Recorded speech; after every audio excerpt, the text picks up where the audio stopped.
For almost all of human history, feeling uncomfortable was not a problem to be solved. It was the normal background of life. Cold nights, hunger between meals, aching joints, restless sleep, constant alertness. The human body did not evolve to remove these sensations. It evolved to function inside them. What feels like a flaw today was once a form of guidance, quietly shaping movement, attention, and survival. Comfort, as we now understand it, arrived very late, and the body never fully followed. So if discomfort has been with us longer than comfort itself, what exactly did we lose when we tried to erase it? For early humans, discomfort did not arrive as an interruption to life. It was life. Long before shelters became permanent or food became predictable, human existence unfolded inside shifting environments that rarely allowed the body to settle. Temperatures changed sharply between day and night. Seasons brought uncertainty rather than comfort, and movement across landscapes was guided by water, animals, and vegetation rather than convenience. The human body learned to function while cold, while hungry, while alert, and while tired, because those conditions were not temporary errors but stable features of the world it inhabited. In such settings, comfort carried no survival value. What mattered was responsiveness. Skin that reacted quickly to wind and heat, muscles that remained slightly tense, and senses that resisted full relaxation all increased the chances of noticing danger or opportunity. Archaeological evidence from early campsites shows repeated patterns of short-term occupation, suggesting that rest was often shallow and provisional rather than deep and sustained. Fires provided warmth but also demanded vigilance. Sleep occurred in fragments, interrupted by sound, movement, or the need to tend embers. Over time, the nervous system adapted to this rhythm. It did not evolve toward stillness, but toward readiness. The landscapes early humans occupied reinforced this pattern. Open savannas, forest edges, and coastal zones offered resources but also exposure. Shade was limited, shelter was temporary, and the body rarely experienced the steady, uniform conditions that modern environments now provide. Discomfort in these settings functioned as information. Cold signaled the need to move or gather. Hunger prompted exploration. Physical strain shaped strength and endurance. None of these sensations were meant to disappear. They formed a continuous feedback system between the body and the land. When tools improved and social cooperation expanded, these conditions softened but did not vanish.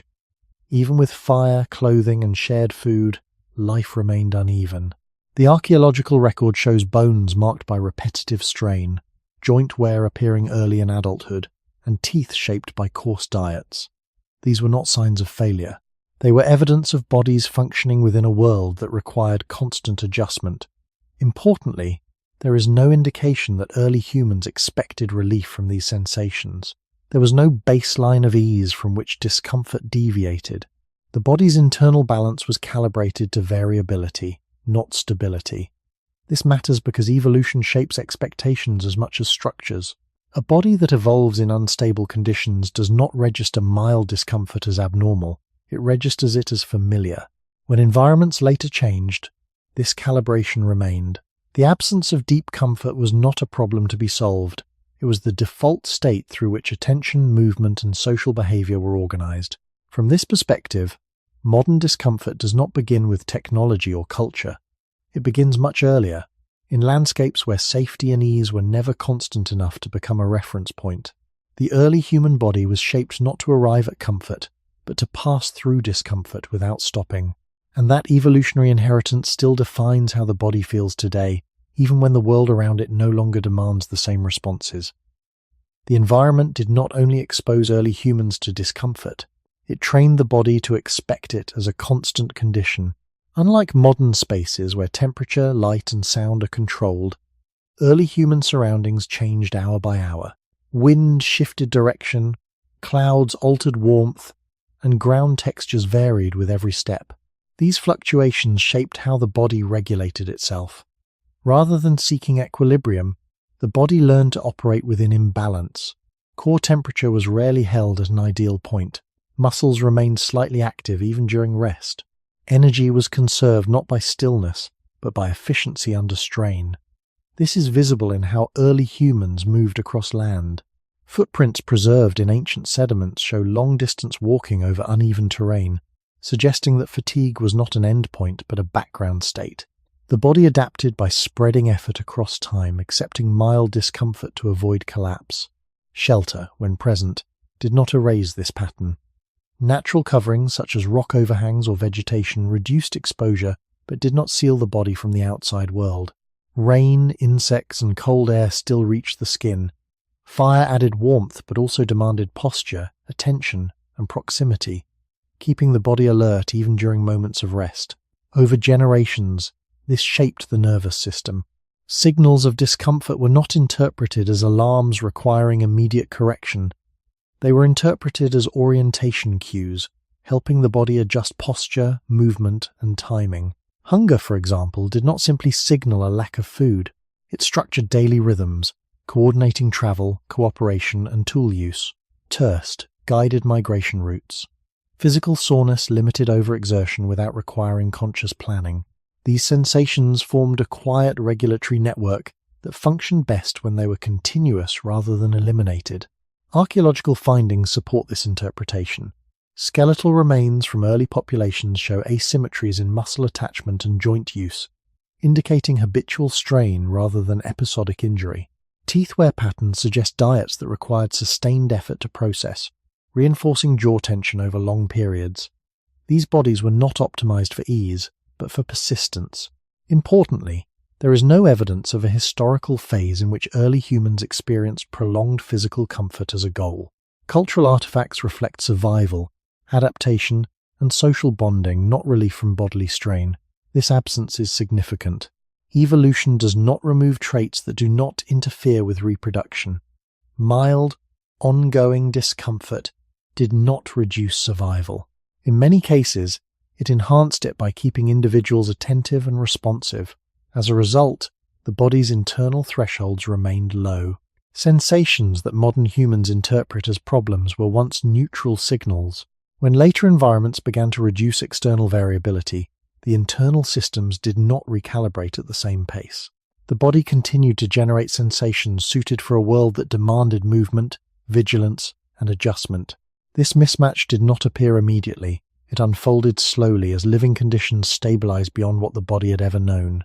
Understanding this helps explain why comfort remains elusive, even in safe settings. The body is not failing to relax. It is continuing to perform a function shaped by ancient landscapes, responding to subtle cues with patterns that once ensured survival. As early human groups continued to adapt to unstable environments, discomfort became embedded not only in individual bodies but also in shared patterns of living. Daily life was structured around uncertainty rather than relief. Food acquisition required cooperation under strain, often involving long periods of waiting, tracking, and sudden bursts of effort. These activities did not allow the body to fully reset between demands. Instead, they favored a state of low-level tension that could be quickly redirected. Over time, this shaped how groups organized space and time.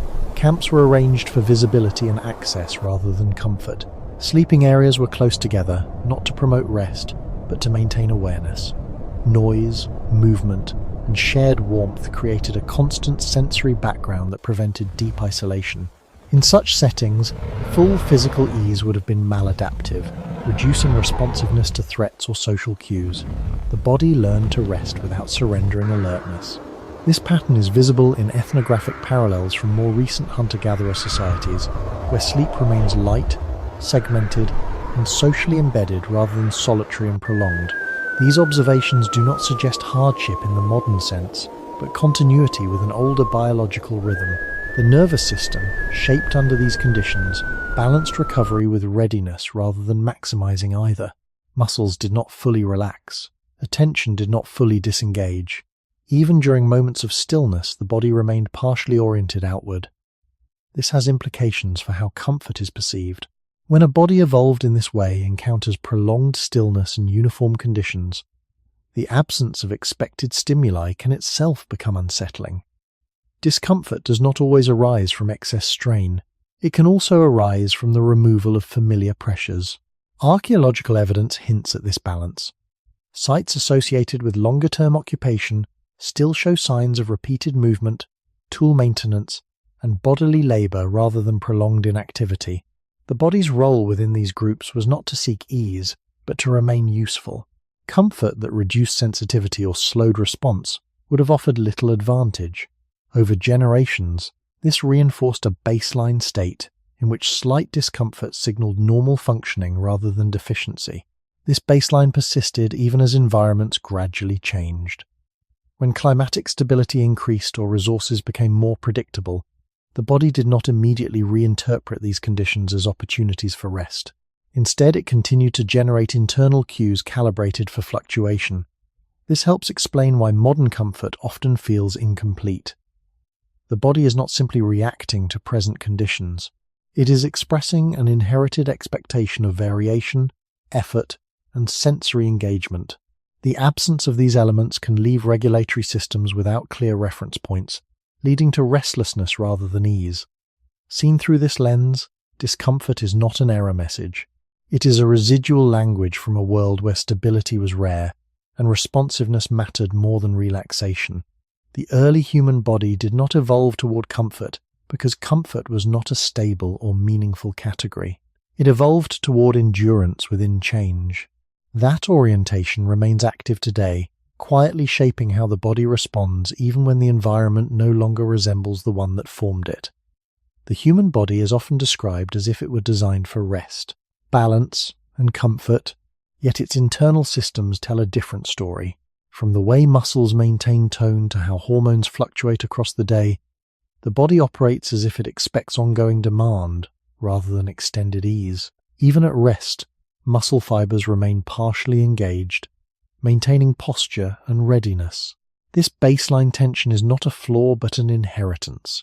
In environments where sudden movement could mean survival, complete relaxation carried risk. The nervous system evolved to favor preparedness over stillness. Heart rate variability, breathing patterns, and metabolic activity all reflect this orientation. They rise and fall, rarely settling into long periods of uniform calm.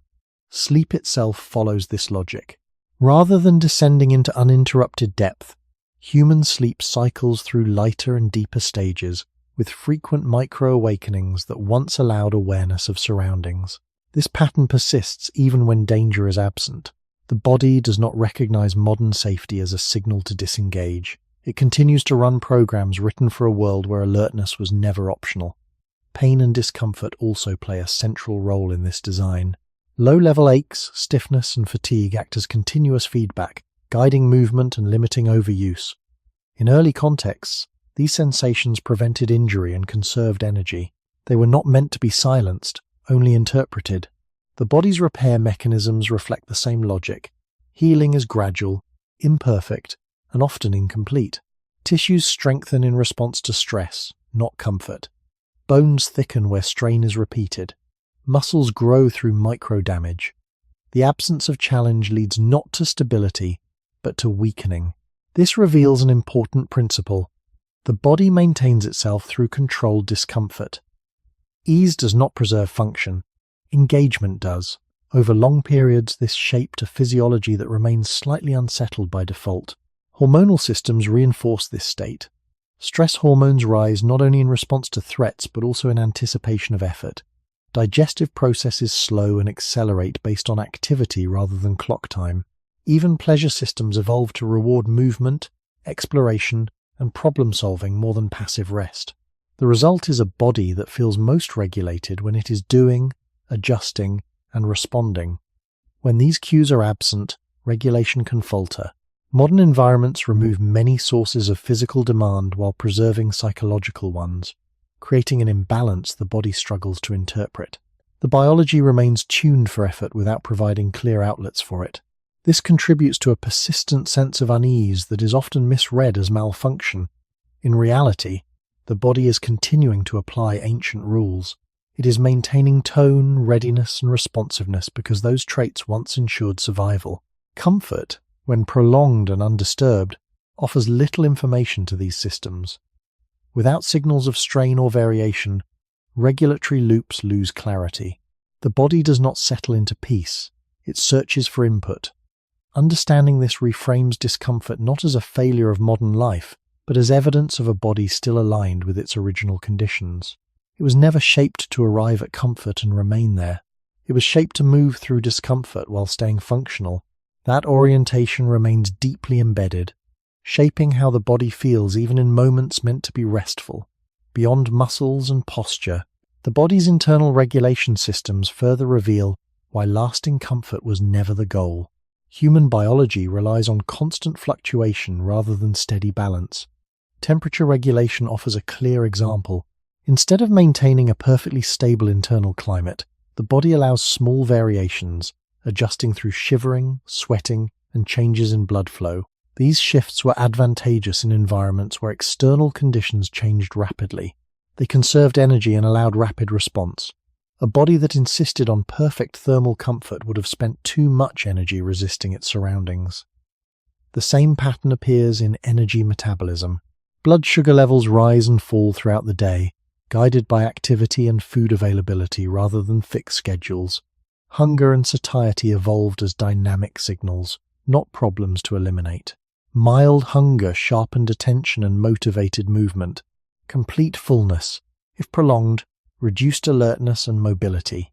The digestive system itself reflects this rhythm, alternating between periods of activity and rest that align with effort rather than clock time. The nervous system integrates these signals into a continuous state of adjustment. Rather than seeking calm, it prioritizes flexibility. This is why the sensation of being fully at ease is often brief. As soon as one parameter stabilizes, another shifts. Breathing slows, but muscle tone remains. Heart rate settles, but attention wanders. These small imbalances are not errors. They keep the system responsive. Even emotional regulation follows this logic. Anxiety, anticipation, and mild tension are not always signs of dysfunction. They evolve to prepare the body for uncertain outcomes. In ancestral environments, emotional neutrality offered little advantage. A slight bias toward vigilance increased survival. Over time, this shaped brains that rarely rest in complete emotional stillness. Importantly, recovery processes also depend on controlled stress. Sleep restores function not by removing all stimulation, but by cycling through stages that alternate neural activity. Deep sleep repairs tissues, but lighter stages maintain environmental awareness. This balance reflects an evolutionary compromise. Total disengagement would have been dangerous. Partial recovery within awareness proved safer. The same principle governs learning and memory. The brain strengthens connections through challenge, error, and repetition, not through ease. Comfort alone does not drive adaptation. When modern life reduces physical variability while increasing cognitive demand, these systems lose alignment. The body continues to expect physical signals that no longer arrive, while mental pressures accumulate without resolution. This mismatch can feel like persistent discomfort without a clear source. Yet biologically, the body is not confused. It is applying a regulatory strategy shaped over hundreds of thousands of years. It expects movement, strain, and release to occur together. When only strain remains, or when neither occurs, regulation becomes unstable. Understanding this helps explain why comfort often feels incomplete even when basic needs are met. The body does not recognize static ease as a stable endpoint. It recognizes patterns of effort and recovery. Without them, internal systems continue to adjust, searching for signals that once guided behavior. This searching manifests as restlessness, tension, or low-level dissatisfaction. These sensations are often treated as problems to be solved, but they are better understood as remnants of an older biological logic. The body remains oriented toward interaction with a changing world. Comfort, when prolonged and uniform, provides little guidance to systems built for motion and response. As a result, the body rarely settles into it fully. It passes through comfort briefly, then moves on, continuing a pattern that once ensured survival and still quietly shapes human experience today. The limits of comfort become even clearer when considering how the body ages and repairs itself over time. Human biology does not aim for complete restoration. It aims for sufficient function under ongoing demand. Cells repair damage, but rarely return tissues to their original state.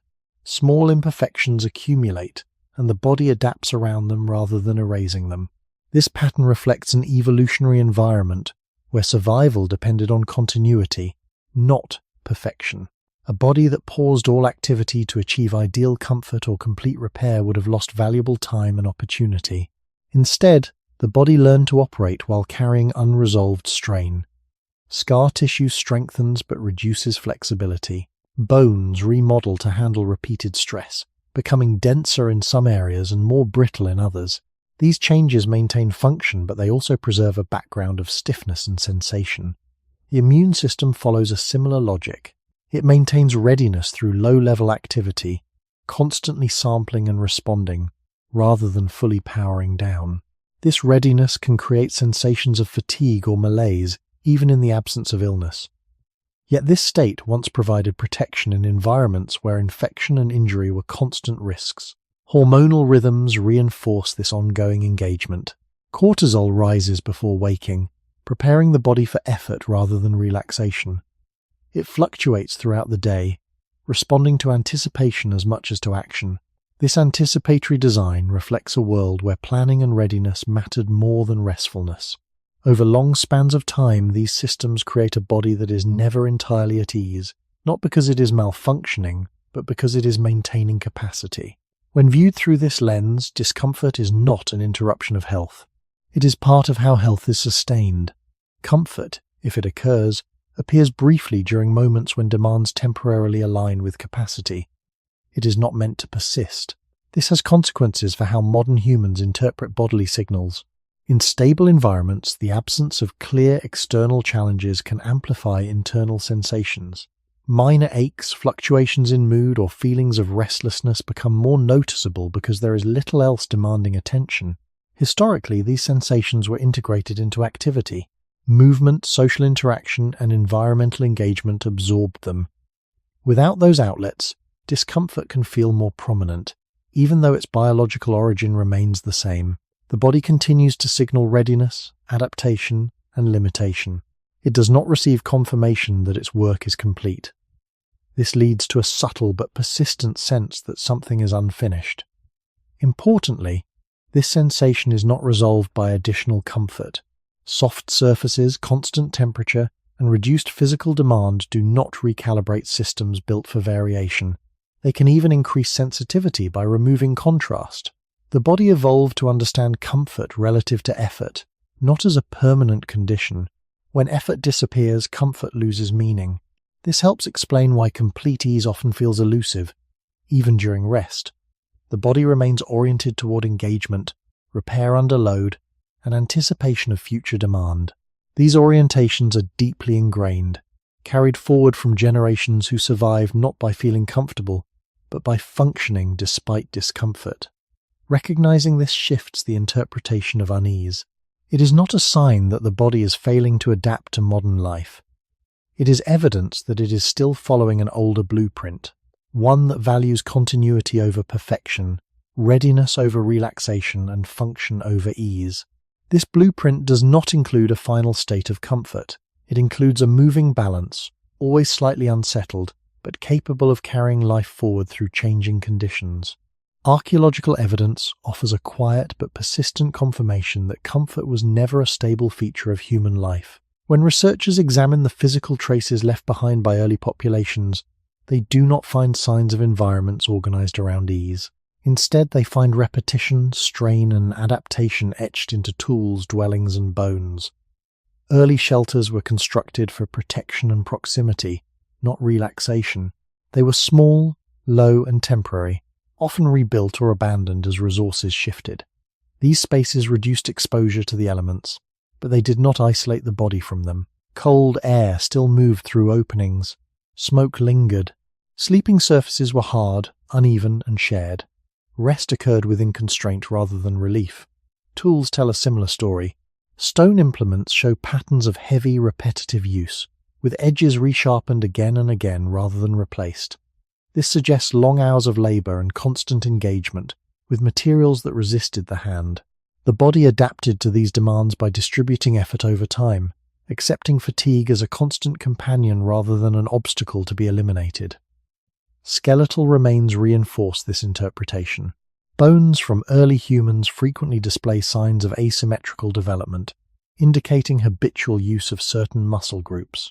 Joint surfaces show wear patterns that appear early in adulthood, long before what modern standards would consider old age. These changes do not reflect injury in the catastrophic sense. They reflect lives lived under continuous load. The body adjusted its structure to match repeated demands, even when that adjustment came with persistent sensation. Teeth provide especially telling evidence. Enamel wear patterns suggest diets that required prolonged chewing of coarse foods. Jaw muscles were engaged daily, shaping facial structure and creating tension that modern diets rarely reproduce. This was not an accidental side effect. It was part of how energy was processed and absorbed. Comfort, in the sense of minimal bodily effort, would have reduced access to nutrition rather than improved it. Even the organization of living spaces points away from comfort as a priority. Hearths were central not because they created coziness, but because they provided heat, light, and a focal point for coordination. People gathered close, sharing warmth and sound, but also noise, movement, and interruption. These conditions supported social bonding and vigilance, not quiet isolation. Sleep in such contexts was necessarily light and responsive. The archaeological absence of dedicated sleeping structures suggests that rest was woven into daily life rather than separated from it. Importantly, these patterns persist across regions and climates. Whether in colder northern environments or warmer equatorial zones, the material record reflects adaptation to variability rather than the creation of stable, soothing conditions. Clothing improved insulation but required maintenance and limited movement. Housing reduced exposure but demanded constant repair. Each technological step softened extremes without removing the underlying rhythm of effort and adjustment. What emerges from this evidence is not a picture of hardship imposed upon an otherwise comfort-seeking species. It is a picture of bodies and cultures aligned with a world that never offered sustained ease. Comfort, as a concept, leaves little trace because it was not something to be built toward. Survival, cooperation, and responsiveness shaped material choices. When viewed through this lens, the archaeological record does not show a gradual march toward bodily comfort. It shows a long continuity of life organized around function, under constraint. This continuity matters because it reveals what the body learned to expect. Over thousands of generations, human biology synchronized with environments where sensation, effort, and adaptation were constant. The absence of physical comfort was not registered as loss. It was simply how life unfolded. These traces, preserved in stone and bone, quietly remind us that the body's relationship with discomfort is not a modern anomaly. It is a deeply rooted pattern, reinforced by the material realities that shaped human existence long before comfort became something to pursue. Archaeological patterns also reveal how discomfort was normalized across generations through repeated exposure rather than exceptional hardship. When similar signs of bodily strain appear consistently across sites separated by time and distance, they point to a shared baseline rather than isolated difficulty. Early human remains from different regions show comparable indicators of joint stress, muscle use, and skeletal adaptation, suggesting that these sensations were not viewed as abnormal or alarming. They were expected outcomes of daily life. This expectation shaped how communities organized labor and movement. Tasks were distributed across age and ability not to reduce strain, but to manage it collectively. Children learn movement patterns early, gradually absorbing physical load rather than encountering it suddenly. Older individuals continued contributing through activities that required endurance rather than strength, maintaining engagement even as capacity shifted. This continuity limited the emergence of prolonged rest as a cultural goal. Instead, rest appeared as brief pauses within ongoing activity. Tools and artifacts reinforced this rhythm. Grinding stones, carrying devices, and hunting equipment were designed for durability rather than ergonomic ease. Their forms favored effectiveness over comfort, often requiring awkward grips or sustained pressure. Yet these designs persisted for thousands of years with minimal change. This persistence suggests that discomfort did not register as a design flaw. If tools functioned and tasks were completed, the bodily cost was acceptable. Over time, bodies adapted to these demands, reinforcing a cycle in which discomfort and function coexisted without tension. Burial practices offer further insight. Graves rarely include objects associated with physical ease. Instead, they emphasize tools, ornaments, or symbolic items tied to identity and social role.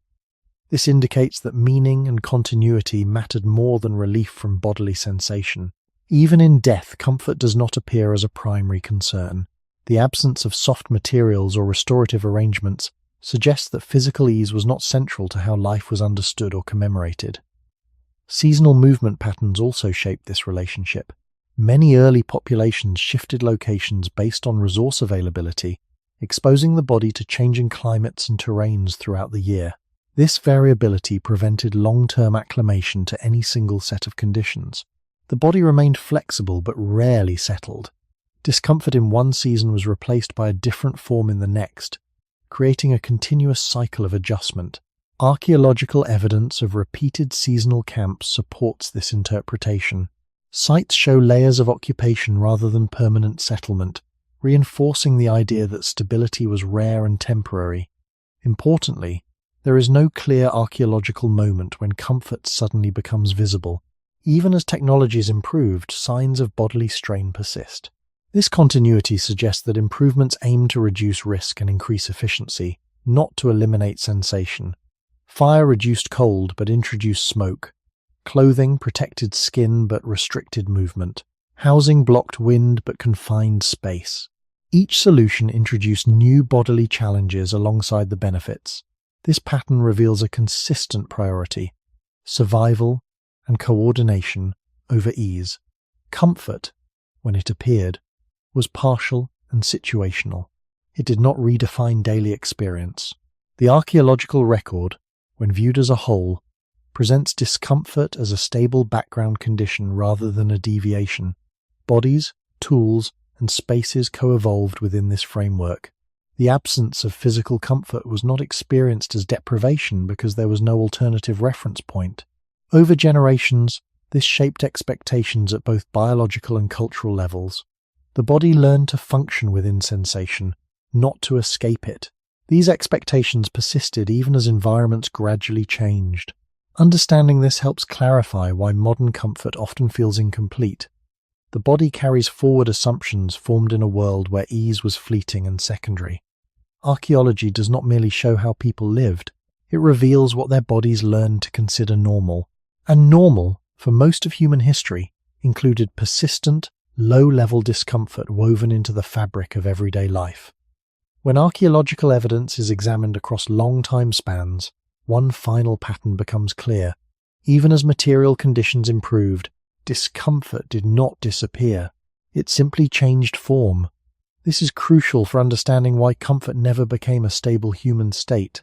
As tools grew more refined and living strategies more effective, the body was relieved of certain extreme pressures, yet new demands replaced them.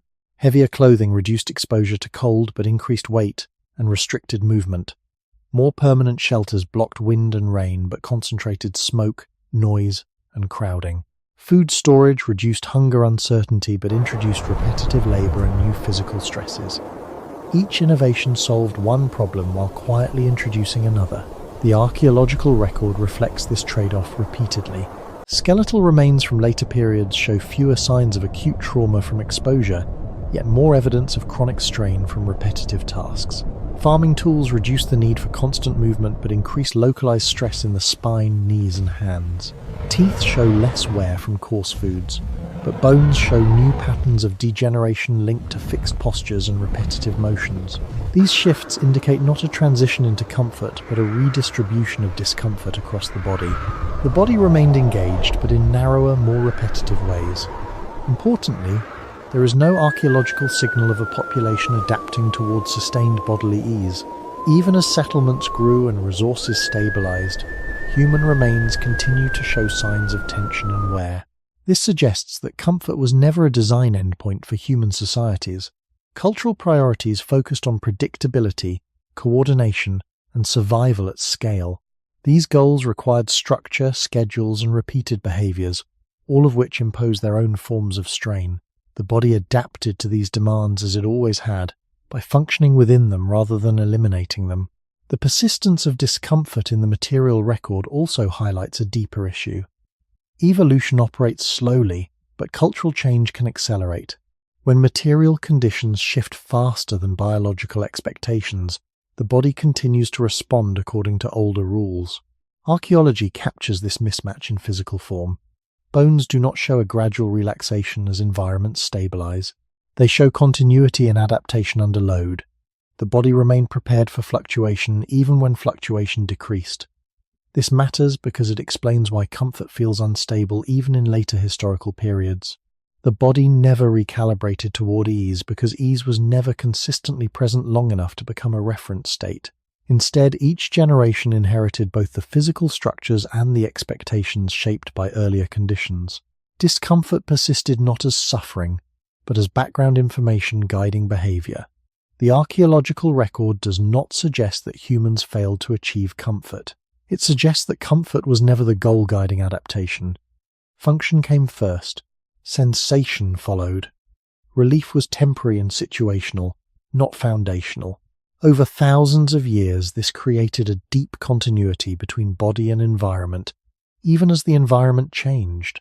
The traces left in bone, tool, and settlement quietly confirm that the human body was never shaped to arrive at comfort and remain there. It was shaped to endure shifting conditions while maintaining function. That shaping did not end with early history. It continued through every transition, preserving a biological orientation that modern conditions have not erased. When viewed this way, archaeology does more than document the past. It explains why the present still feels uneasy. The body carries forward lessons learned over vast spans of time, lessons written into structure and sensation. Those lessons did not include comfort as a permanent state. They included adjustment, endurance, and readiness. The persistence of discomfort in the archaeological record is not evidence of failure, it is evidence of continuity. Discomfort also became embedded in human experience through the constant need for awareness. Long before complex societies formed, survival depended less on strength than on perception.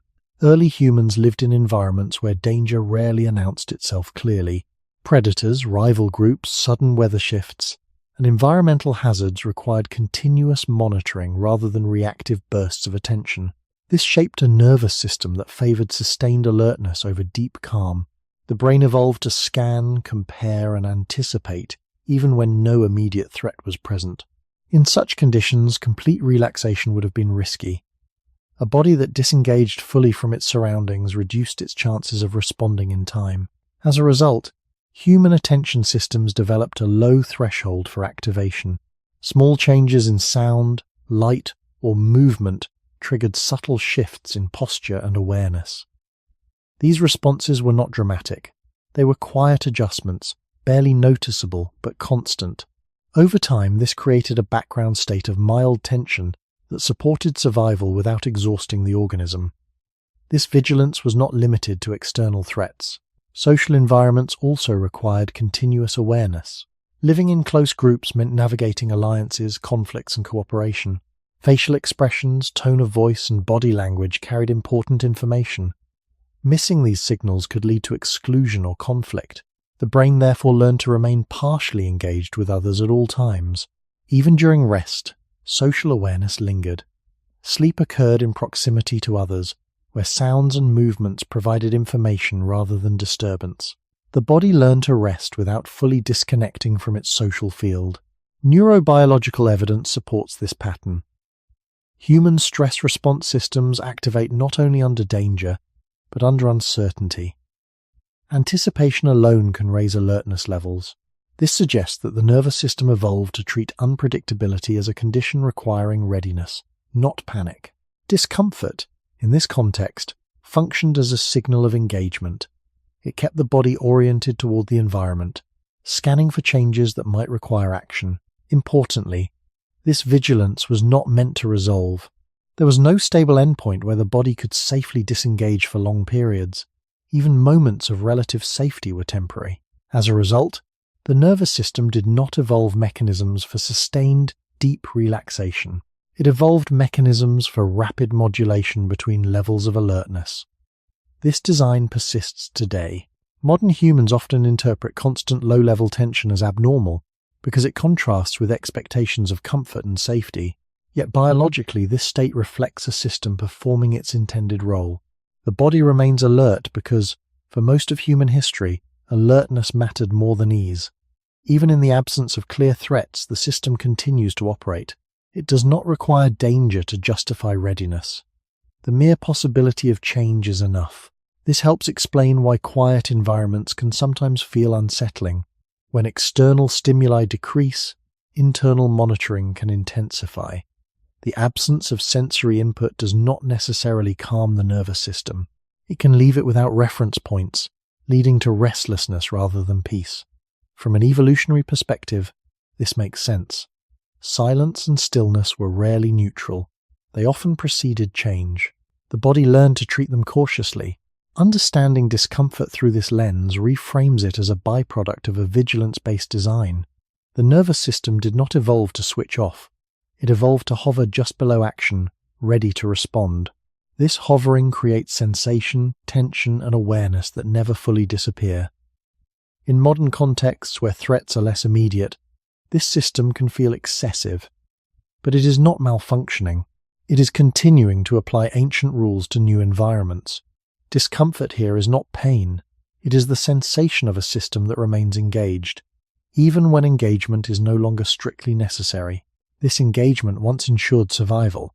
Today, it shapes how the body experiences rest, safety, and ease, often preventing comfort from settling fully into place.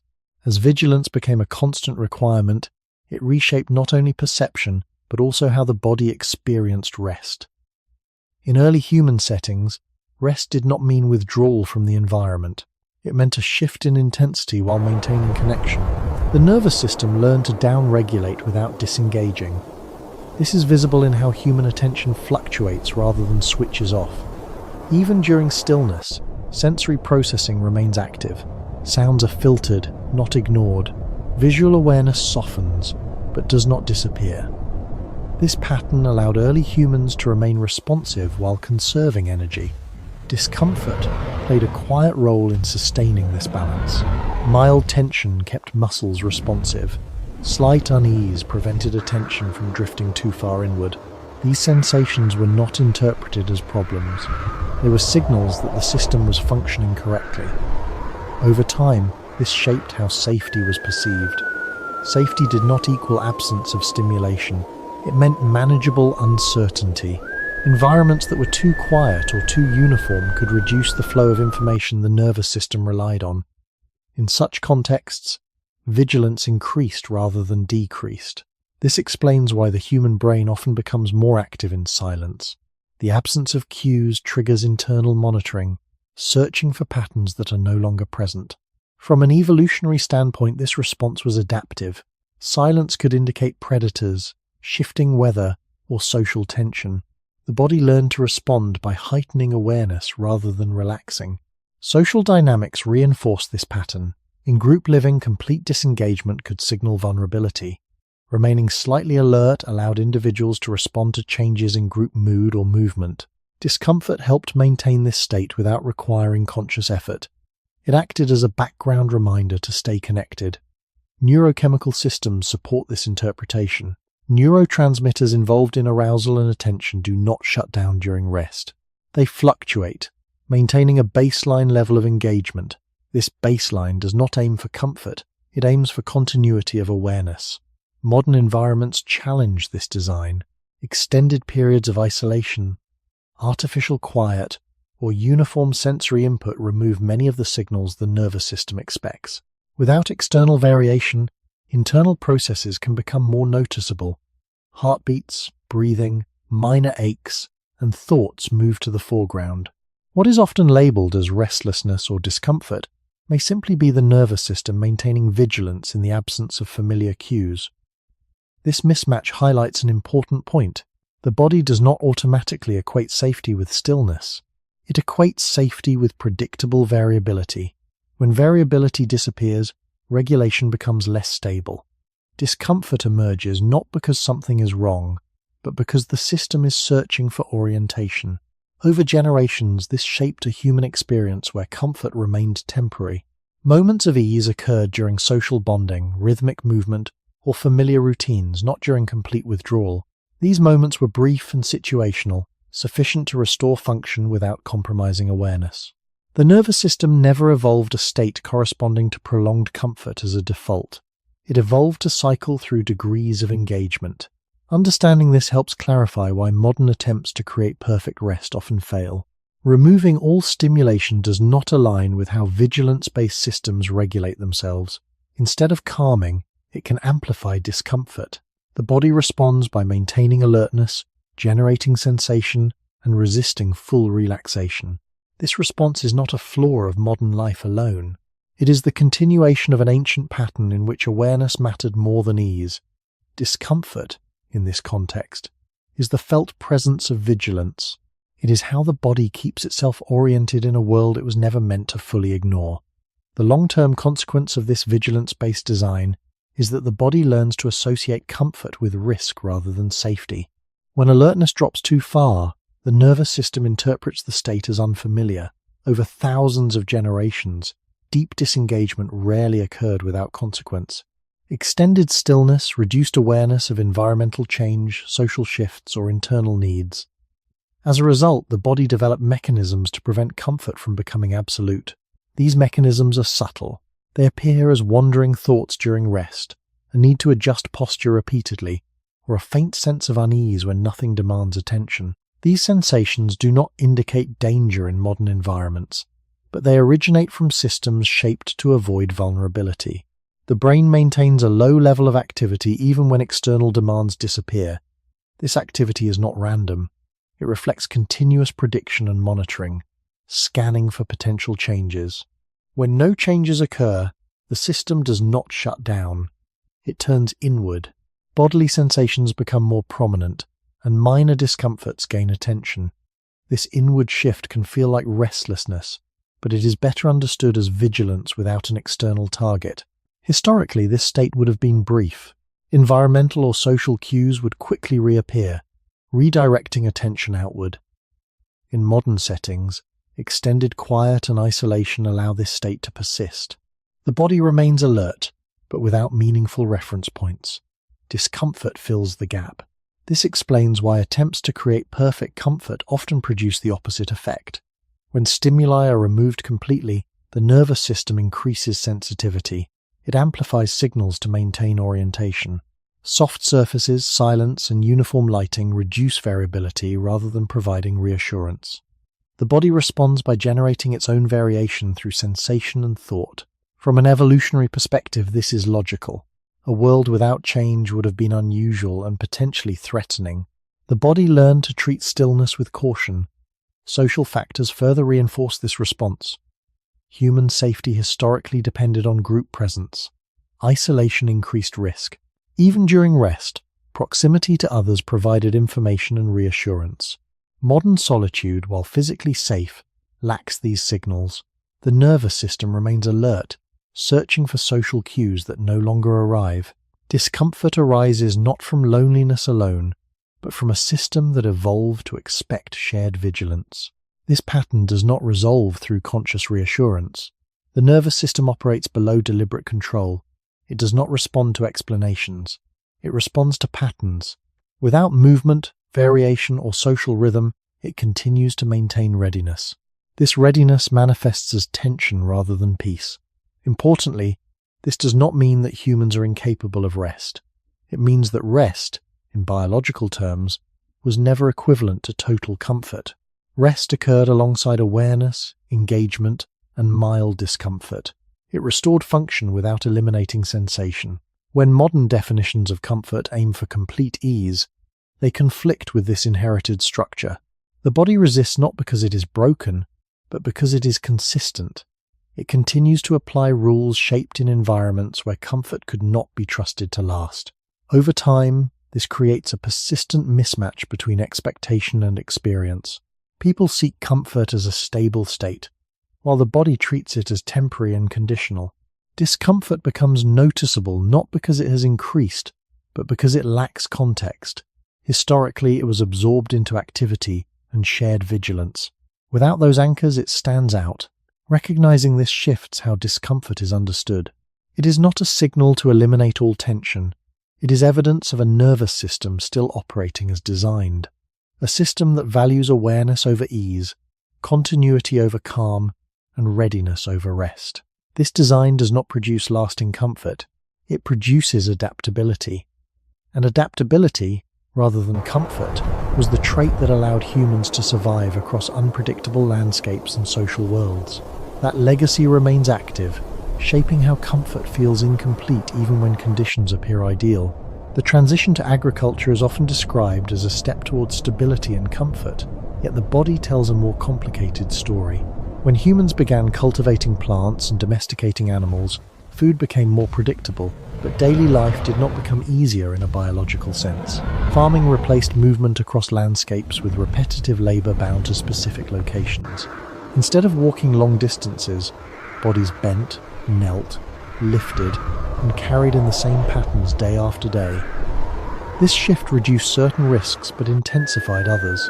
Archaeological evidence shows a rise in joint degeneration, spinal compression, and localized muscle strain following the adoption of agriculture. These changes appear early in life, suggesting that the body adapted to continuous effort rather than enjoying extended relief. The promise of stability did not translate into comfort. It translated into routine. Routine imposed its own form of discomfort by narrowing the range of movement and increasing repetition. From a biological perspective, this mattered. Bodies shaped for variation now operated within constrained patterns. Muscles strengthened unevenly. And first, joints absorbed stress without sufficient recovery through diverse movement. Pain became chronic rather than acute. Yet this pain did not disrupt survival.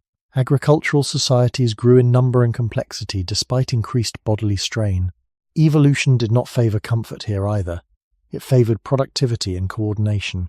Farming demanded timing, cooperation, and persistence. The body adjusted accordingly, maintaining function under sustained load. Living spaces also changed in ways that affected comfort. Permanent dwellings provided shelter from weather but introduced crowding, poor ventilation, and new disease pressures. Close proximity increased social tension and exposure to pathogens, keeping the immune system engaged.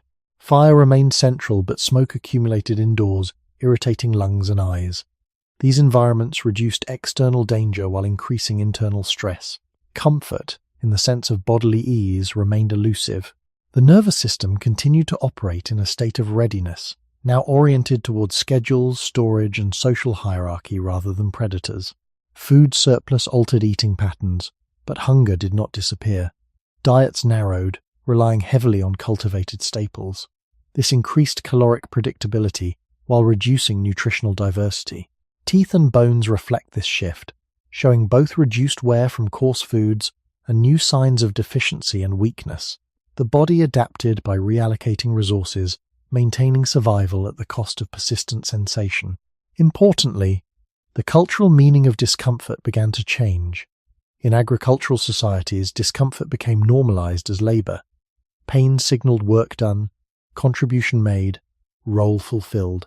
It was integrated into identity rather than avoided. Rest existed, but it was bounded by seasonal cycles and social obligations. There was no expectation of continuous ease. The body, already shaped by earlier environments, found no reason to recalibrate. Stability did not remove discomfort. It reorganized it. This reorganization deepened the relationship between the body and effort. Discomfort became less about unpredictability and more about repetition. Yet its biological function remained similar.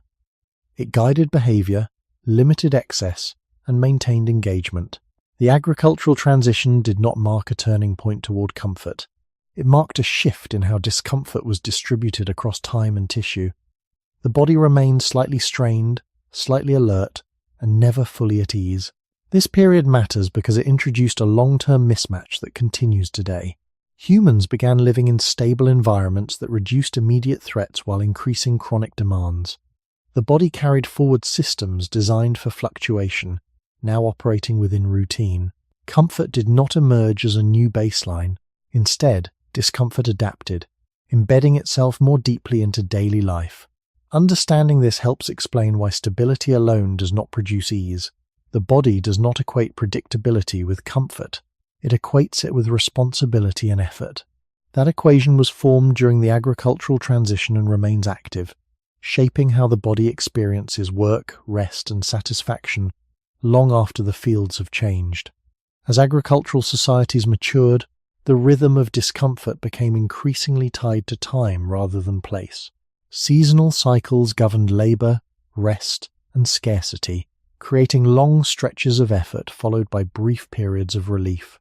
The body adapted to these patterns by enduring prolonged strain in anticipation of future stability. Yet this anticipation rarely delivered lasting ease. Harvest seasons demanded intense labor. Periods of storage brought relative calm, but also new anxieties around protection, allocation, and survival through the next cycle. The nervous system remained engaged, now oriented toward timing and obligation rather than immediate environmental threat. This temporal organization altered how discomfort was experienced. Instead of responding to unpredictable landscapes, the body responded to schedules. Early agricultural calendars imposed fixed demands on bodies that evolved for flexibility. Planting and harvesting could not be postponed without consequence. Work continued despite fatigue, pain, or illness. Over time, this trained the body to operate under delayed relief. Discomfort was tolerated not because it disappeared, but because it was framed as necessary. Archaeological evidence reflects this shift. Skeletons from agricultural populations often show markers of nutritional stress during childhood, followed by signs of heavy labor in adulthood. Growth interruptions suggest early strain, while later wear indicates years of repetitive effort. These patterns point to a life course structured around obligation rather than adaptation to immediate conditions. The body learned to endure, not to recover fully. Living environments reinforced this orientation. Permanent settlements required maintenance. Fields needed tending. Animals demanded care. Unlike foraging societies, where movement allowed temporary escape from depleted areas, agricultural life concentrated effort in one place. This concentration increased efficiency but reduced variation. The body, deprived of diverse movement and shifting conditions, accumulated strain in predictable ways. Discomfort became localized and chronic. It no longer signaled immediate danger or opportunity. It signaled continuity of labor. Cultural frameworks emerged to support this endurance. Narratives around duty, productivity, and moral worth developed alongside farming. Physical strain became associated with contribution and identity. Rest existed, but it was earned, limited, and socially regulated. Extended comfort was not encouraged. It risked disrupting the cycle of production. The body internalized this structure. Biological systems that once responded to environmental fluctuation now responded to social expectation. Stress responses activated around deadlines, seasons, and hierarchy. This represented a significant shift, but it did not move the body closer to comfort. It redirected discomfort into new channels. Importantly, this transition created a deeper separation between bodily signals and immediate action. In earlier contexts, discomfort often led directly to movement or adjustment. Hunger prompted foraging. Cold prompted relocation or shelter building. In agricultural settings, discomfort could not always be resolved through action. Hunger during scarcity required endurance. Pain during planting required persistence. The body learned to carry sensation without resolution. This learning had lasting consequences. Systems evolved to manage unresolved strain rather than eliminate it. Hormonal patterns adapted to prolonged stress. Emotional regulation shifted towards suppression and delay. These adaptations allowed societies to function, but they did not recalibrate the body toward ease. They entrenched discomfort as a background condition tied to time, obligation, and expectation. This matters because it marks a turning point in how humans relate to comfort. Discomfort was no longer simply a feature of the environment. It became embedded in social structure. The body carried this embedding forward, even as conditions later changed. Stability did not remove strain. It redistributed it across days, seasons, and lifetimes. Understanding this helps explain why modern comfort often feels fragile. The body does not interpret stability as an invitation to relax. It interprets it as a signal to maintain output. That interpretation began with agriculture and continues to shape how humans experience work, rest, and satisfaction today.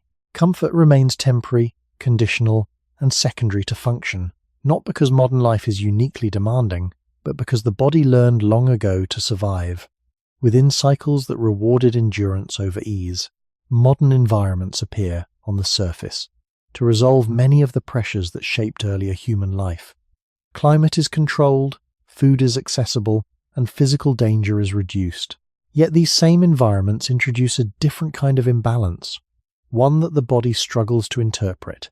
The spaces humans now inhabit are designed for efficiency and predictability rather than biological rhythm. Artificial lighting extends wakefulness beyond natural cycles. Seated postures dominate hours that were once filled with movement. Sound persists without clear meaning, and visual input remains constant regardless of time or season. The body, evolved to regulate itself through changing conditions, receives fewer signals that guide adjustment.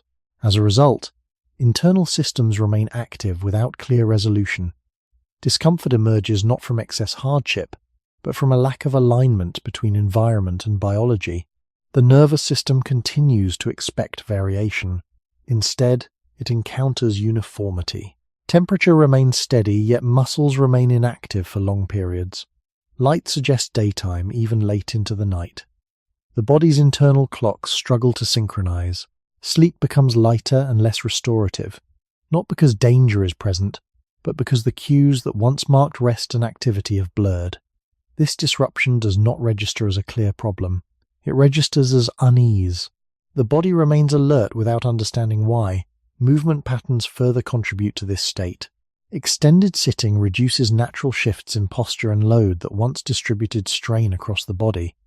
Instead of varied movement, specific joints and muscles bear repetitive stress. This creates localized discomfort without providing the full body engagement that once resolved it. The body senses strain but lacks the opportunity to respond through movement. Discomfort accumulates quietly. Over time, this leads to stiffness, restlessness, and a sense of physical dissatisfaction that is difficult to trace to a single cause. Indoor spaces also alter sensory experience. Natural environments offer continuous, subtle variation in sound, light, and texture. Modern interiors reduce this complexity. Sound becomes mechanical, surfaces are uniform, visual depth is limited. The nervous system, deprived of meaningful variation, amplifies internal sensations to maintain orientation. Heartbeats, breathing, and minor aches become more noticeable. What feels like discomfort may simply be the body compensating for a lack of external input. Social rhythms have also shifted. Many modern interactions occur without physical presence or shared movement. Time.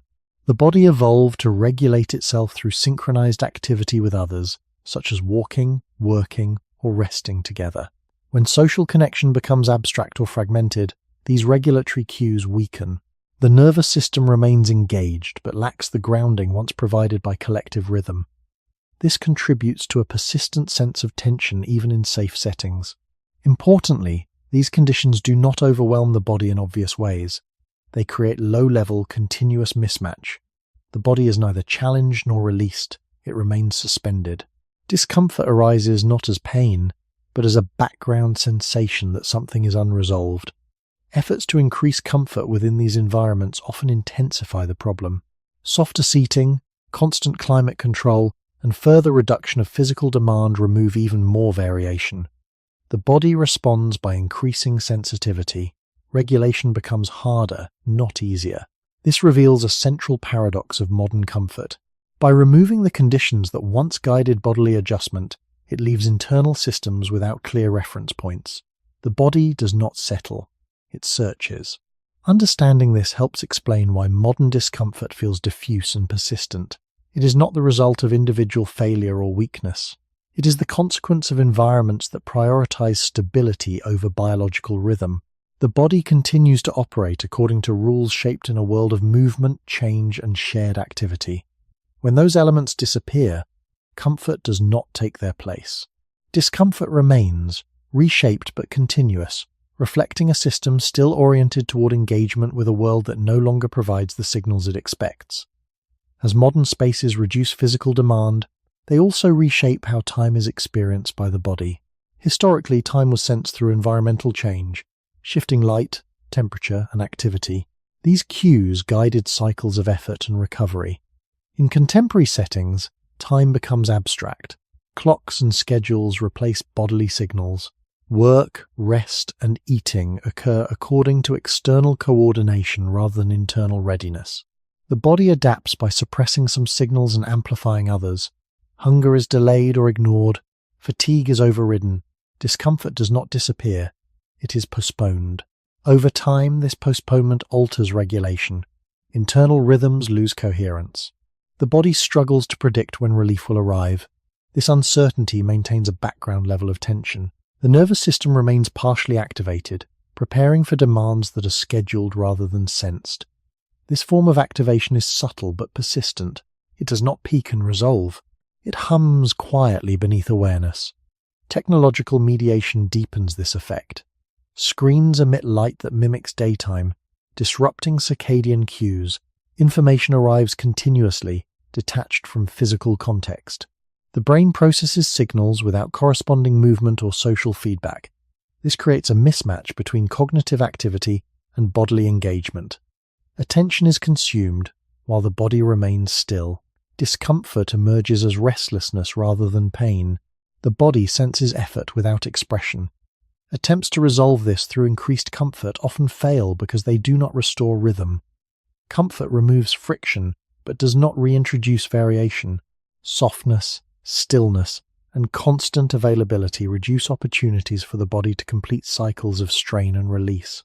Without completion, tension lingers. This is especially evident in how modern rest is structured. Leisure often mirrors work in its passivity. Sitting replaces movement. Consumption replaces participation. The body receives little information that a cycle has ended. Recovery becomes partial. Sleep occurs, but depth is compromised. Waking brings no clear sense of reset. Discomfort persists across days rather than resolving overnight. Social timing also contributes. Many activities now occur in isolation or asynchronous interaction. Shared rhythms that once coordinated effort and rest weaken. Without collective pacing, individuals rely more heavily on external schedules. The body loses opportunities to entrain itself through synchronized activity. Regulation becomes individual and effortful rather than communal and automatic. This increases cognitive load and reduces bodily ease. Importantly, none of these conditions appear threatening. They do not trigger strong stress responses. Instead, they maintain mild activation without resolution. The body remains prepared but underutilized. This state is difficult to interpret. It feels neither safe nor dangerous. It feels incomplete. Discomfort in this context does not point to a single cause. It reflects a system deprived of the signals that once structured experience. The body does not need more comfort. It needs clearer cycles.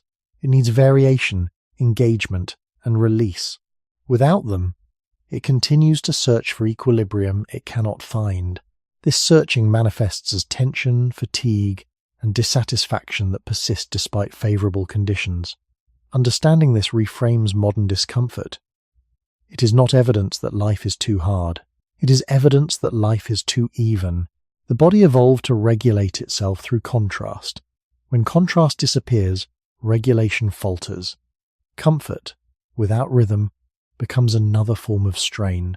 The modern environment offers ease without structure. The body responds by maintaining readiness, unable to settle into lasting comfort. This response is not maladaptive. It is consistent with a biology shaped to function within change. When change is removed, the system does not shut down. It waits. The final layer of this imbalance appears in how modern environments redefine effort itself. In earlier contexts, effort was physical, visible, and finite. The body worked, sensed completion, and adjusted accordingly. In contemporary life, effort is often cognitive, continuous, and without clear boundaries. Mental tasks replace physical ones, yet they activate similar regulatory systems.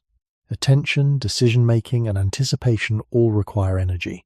The body prepares for action, but action rarely follows. Muscles remain still while the nervous system stays engaged. This disconnect creates a form of suspended readiness. Discomfort arises not from exhaustion alone, but from effort without expression. The body signals that energy has been mobilized, yet there is no outlet to resolve it. Over time, this leads to a diffuse sense of strain that lacks a physical anchor. Modern environments intensify this effect by blurring the distinction between work and rest. Digital access allows demands to extend into spaces once reserved for recovery. The body loses clear markers that signal when engagement can safely end. Without these markers, regulatory systems remain partially active. Comfort becomes unstable because the body does not recognize when it is permitted to disengage. This instability is subtle.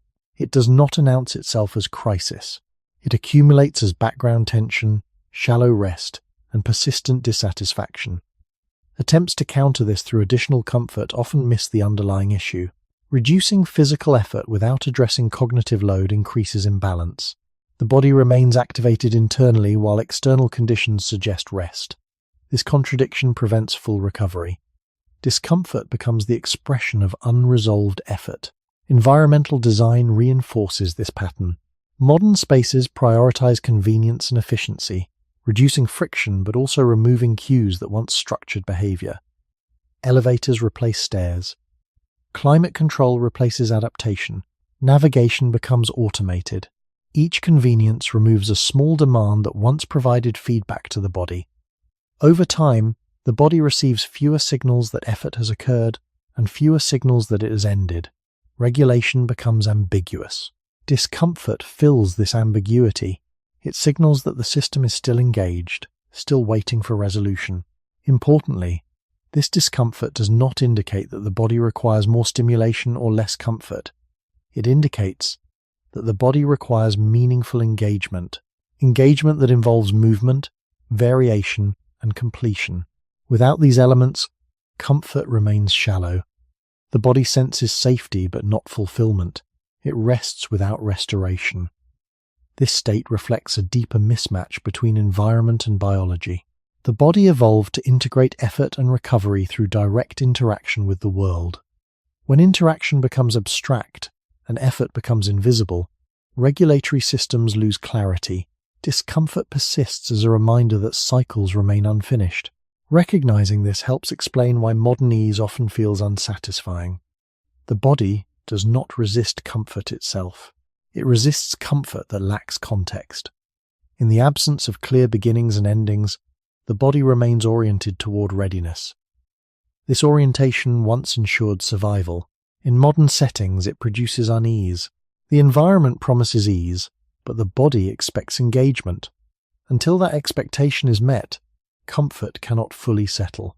The body remains alert, slightly tense, and quietly unresolved, carrying forward a design shaped for worlds where effort had form, rhythm, and completion.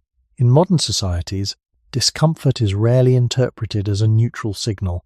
It is quickly labeled as a problem, a deficiency, or a personal failure. Feeling tense, restless, or unsatisfied is often framed as something that should be eliminated rather than understood. This interpretation marks a significant departure from how the human body evolved to relate to sensation. Historically, discomfort carried information.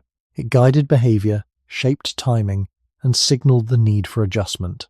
In contemporary culture, that informational role is obscured. Discomfort is treated as noise rather than signal. This shift changes how the body is managed.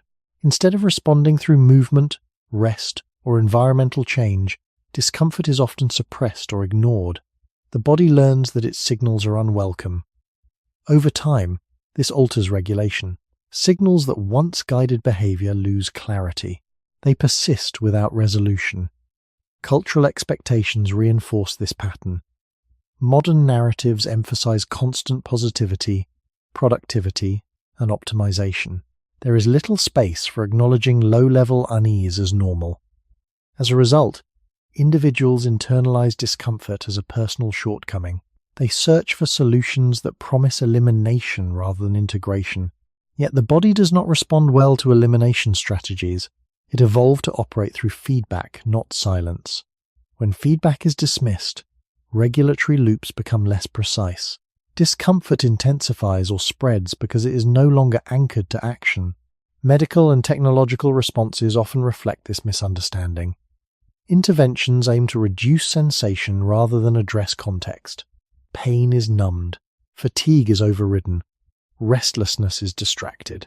These approaches can be useful in acute situations, but when applied broadly, they weaken the body's ability to interpret its own state. The nervous system remains active, but its outputs are dampened rather than resolved. This creates a paradox. The more discomfort is suppressed, the less comfortable the body feels overall. Social comparison amplifies this effect. Exposure to curated images of ease and satisfaction creates unrealistic baselines. Individuals assume that comfort should be constant and visible. When their own experience does not match this expectation, discomfort becomes layered with doubt and frustration. The body's signals are no longer just sensations, they become judgments. This cognitive overlay adds tension without providing relief. Importantly, this does not mean modern humans are uniquely fragile. It means they are interpreting ancient signals through a new cultural lens. The body continues to generate sensations shaped by evolutionary history. Culture assigns them new meanings. When those meanings frame discomfort as error, the body is pushed into conflict with itself. Regulation becomes harder because sensation and interpretation diverge. This divergence explains why many forms of modern discomfort feel vague and persistent. They are not tied to a single cause. They are the result of signals that have lost their accepted role. The body speaks, but the environment no longer listens. Understanding this dynamic reframes discomfort as a communication problem rather than a physiological failure. The body is not malfunctioning. It is continuing to signal according to rules shaped over long periods of human history. What has changed is how those signals are received. When discomfort is allowed to inform behavior, it can resolve through adjustment. When it is dismissed or pathologized, it lingers. This sets the stage for a deeper misunderstanding in modern life. Comfort is pursued as an outcome, while discomfort is treated as an obstacle. Yet, biologically, discomfort was never meant to be erased. It was meant to be navigated. Losing that understanding does not remove discomfort. It removes the tools for responding to it.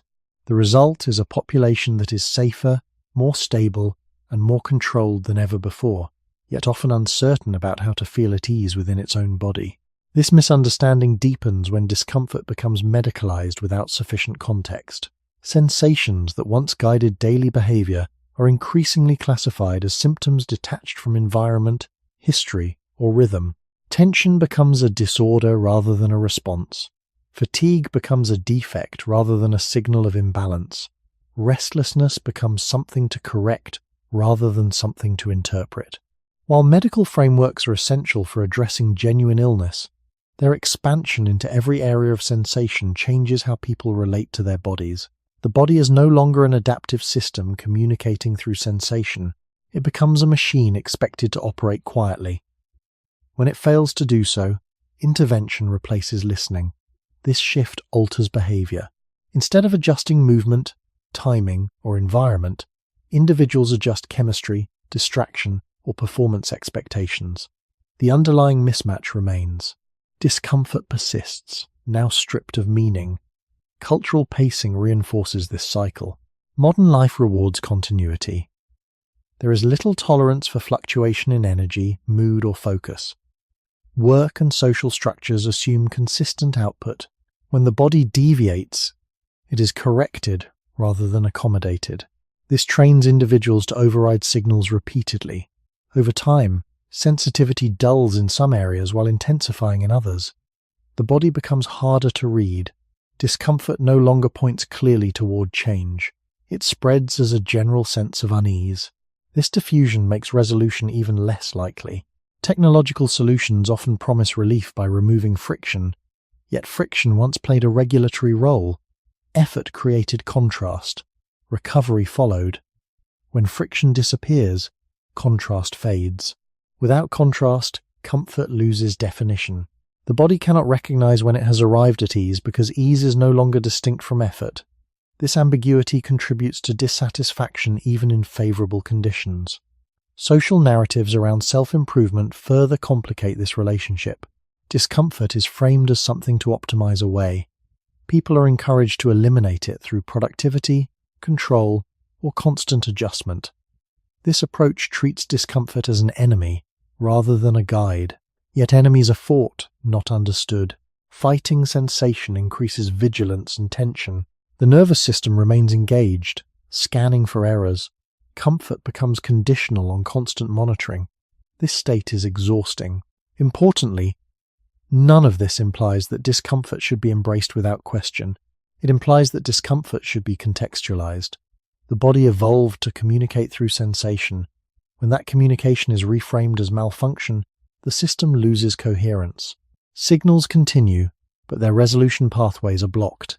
The result is persistent discomfort without clear direction. Understanding this dynamic helps explain why modern solutions often feel insufficient. They address sensation, but not meaning. They quiet the signal without restoring the relationship between body and environment. Comfort cannot be sustained under these conditions because the body does not trust it. Trust requires patterns. It requires cycles in which sensation leads to adjustment and adjustment leads to resolution. When sensation is suppressed or ignored, the cycle remains incomplete. Discomfort becomes chronic, not because the body is broken, but because its language is no longer recognized. This recognition gap represents one of the most significant shifts in modern human experience. The body remains ancient. The interpretations placed upon it are new. When those interpretations deny the validity of discomfort, they do not remove it. They remove the context in which it once made sense. The path toward ease does not lie in erasing sensation. It lies in restoring its role as information. Without that restoration, comfort remains fragile, easily disrupted, and difficult to sustain. The body continues to signal, waiting for responses that no longer arrive. The final consequence of this shift is a quiet reversal in how comfort is pursued.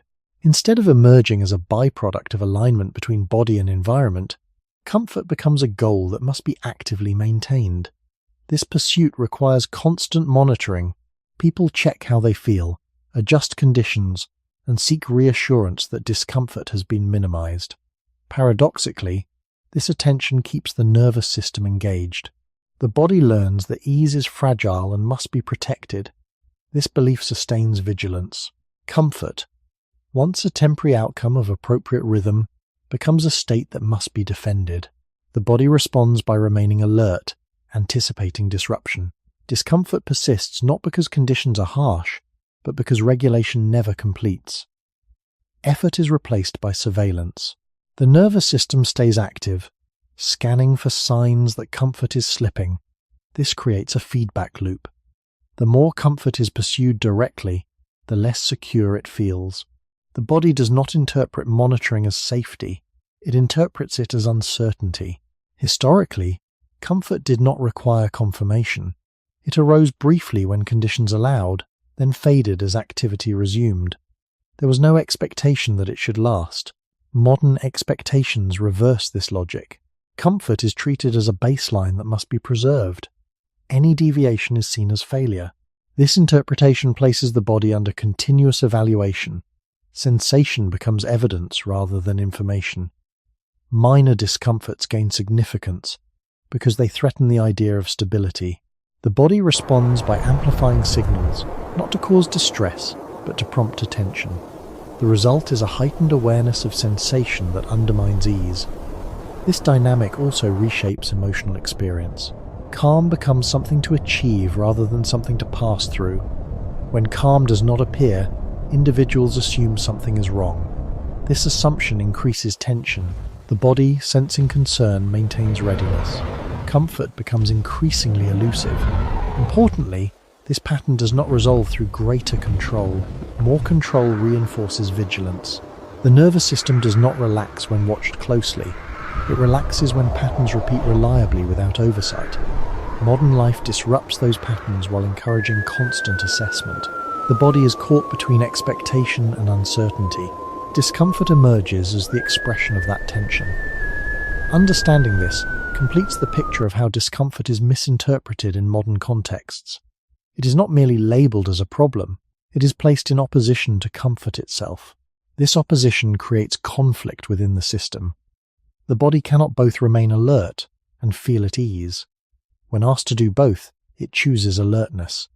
That choice reflects its evolutionary priorities. Awareness ensured survival. Comfort did not. This priority persists beneath cultural narratives. When comfort is framed as something that must be sustained, the body resists. It maintains readiness, generating sensation to prevent disengagement. Recognizing this does not require rejecting modern life or its benefits. It requires adjusting expectations. Comfort was never meant to be permanent or protected. It was meant to appear briefly, signal sufficient alignment, and fade as engagement resumed. When this rhythm is restored, discomfort loses its adversarial role. It becomes part of a cycle rather than an obstacle. Without this understanding, modern efforts to eliminate discomfort inadvertently strengthen it. The body continues to speak in a language shaped by long history. When that language is interpreted as threat, comfort cannot settle. When it is understood as information, ease becomes possible again, not as a constant state, but as a passing, reliable companion to life in motion. The final axis returns to a simple but unsettling observation. Humans now live in conditions that are safer, more stable, and more controlled than at any other point in history. Yet a lasting sense of ease remains rare. This is not because modern life secretly mirrors ancient danger, but because the body has not changed its criteria for settling. Safety, in biological terms, was never defined by comfort alone. It was defined by coherence. When signals aligned with action, when effort led to resolution, and when rhythm matched environment, the body could briefly soften. Modern conditions remove many threats but also fragment coherence. Safety is present, but meaning is diffuse. The body senses that it is protected, yet it cannot locate why it should relax.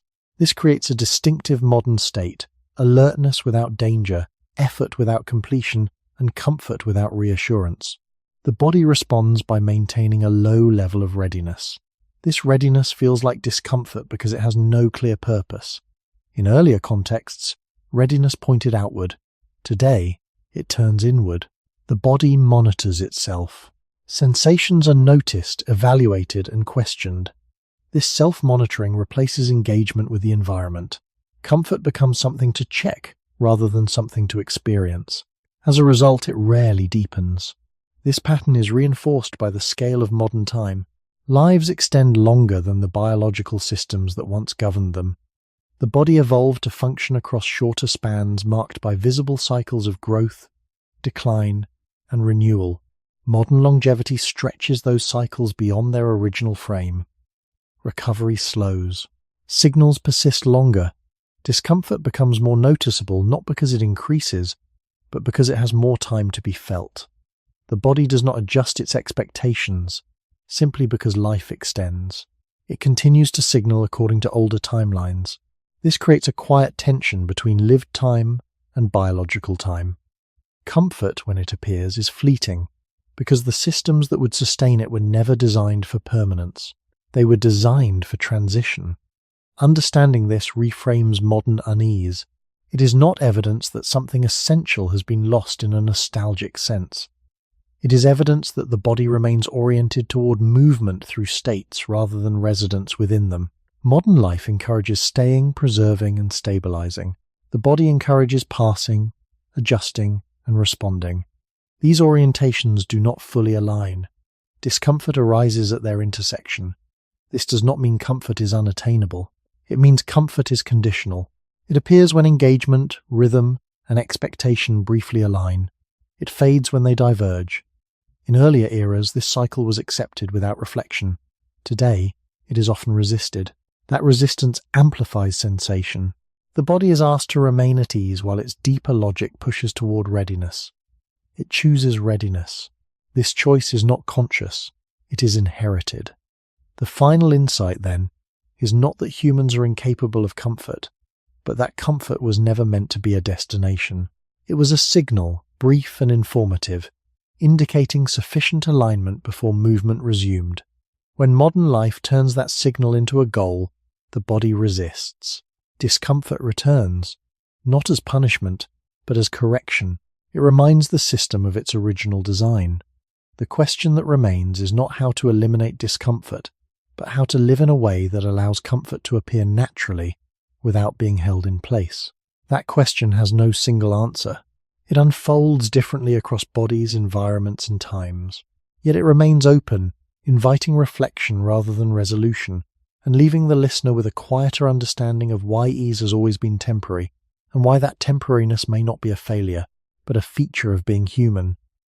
As this tension unfolds across modern life, a subtle shift in perspective becomes possible. Instead of viewing discomfort as something that must be eliminated, it can be understood as a boundary marker. It signals where the body's expectations no longer match its surroundings. In earlier periods, this mismatch was resolved through movement, social rhythm, or environmental change. Today, those pathways are less accessible or less obvious. The body continues to signal anyway. It does not demand comfort. It asks for coherence. When coherence is absent, sensation persists. This persistence is often interpreted as a failure of adaptation, yet it may represent the opposite. The body is adapting continuously, maintaining function under conditions it was never fully designed for. Modern humans live longer, with fewer acute threats, but with extended exposure to ambiguity. The body responds to ambiguity by staying ready. Readiness without direction feels like discomfort. This feeling is not meant to be permanent, but modern life provides few natural endpoints where readiness can dissolve. Days blend into one another. Effort lacks visible completion. Social roles shift without clear closure. In such contexts, the body holds tension not because it enjoys it, but because it has nowhere to release it. Comfort does not arrive because the signals that once allowed it to arrive are incomplete. Understanding this changes the relationship with sensation. Discomfort no longer needs to be interpreted as an enemy. It can be recognized as a reminder of unfinished cycles. When the body cannot find resolution through action, it maintains alertness. This maintenance is quiet, persistent, and often misunderstood. It does not announce danger. It announces incongruity. Importantly, this does not imply that modern life must be abandoned or reversed. It implies that expectations must be adjusted. Comfort was never meant to be continuous. It was meant to appear, confirm alignment, and fade. When that rhythm is respected, discomfort loses its intensity. It becomes transient rather than dominant. The pursuit of constant ease disrupts this rhythm by removing contrast. Without contrast, the body cannot recognize completion. It remains in preparation mode. This preparation feels like unease. When viewed through this lens, modern discomfort becomes intelligible rather than alarming. It reflects a body still oriented toward interaction with the world, still expecting feedback through change, effort, and release. The body has not failed to adapt to comfort. It has adapted to survival under conditions that rarely provided it. That adaptation continues. The final reflection, then, is not about fixing the body or perfecting the environment. It is about understanding the limits of what comfort was ever meant to be. Comfort is not a stable state waiting to be achieved. It is a momentary alignment between body, environment, and expectation. When those elements coincide, ease appears without effort. When they diverge, discomfort returns, guiding attention back toward adjustment. This understanding does not promise permanent comfort. It offers something quieter and more durable, acceptance of fluctuation. In that acceptance, discomfort no longer demands immediate correction. It becomes part of the ongoing conversation between the body and the world, a conversation shaped by long history, carried forward into modern life, and still unfolding. The body continues to speak. Comfort still appears. Neither was ever meant to last. The question that remains is not how to hold on to comfort, but how to move through life in a way that allows it to arrive when it can, and leave without resistance. The final reflection settles not on a solution, but on a reframing of what the human body has been doing all along. Across evolutionary time, the body did not learn how to achieve comfort and remain there. It learned how to move through conditions that were always changing, rarely predictable, and never fully settled. Comfort, when it appeared, was brief and meaningful precisely because it was brief. It marked a temporary alignment between body, environment, and expectation. Once that alignment passed, sensation returned, guiding attention back to movement, adjustment, and engagement. This pattern was not an accident. It was the rhythm through which human life continued. In the modern world, that rhythm has been altered without being replaced. Many sources of danger have been reduced, but the signals that once marked the end of effort have become unclear. Work often lacks a visible finish. Days blur together without strong contrast. Social roles change slowly or ambiguously. The body remains attentive, waiting for closure that does not arrive. In this waiting, discomfort takes shape. It is not shouting. It is not urgent. It is a low, persistent sense that something has not quite resolved. This sensation is often mistaken for dissatisfaction, weakness, or failure to adapt.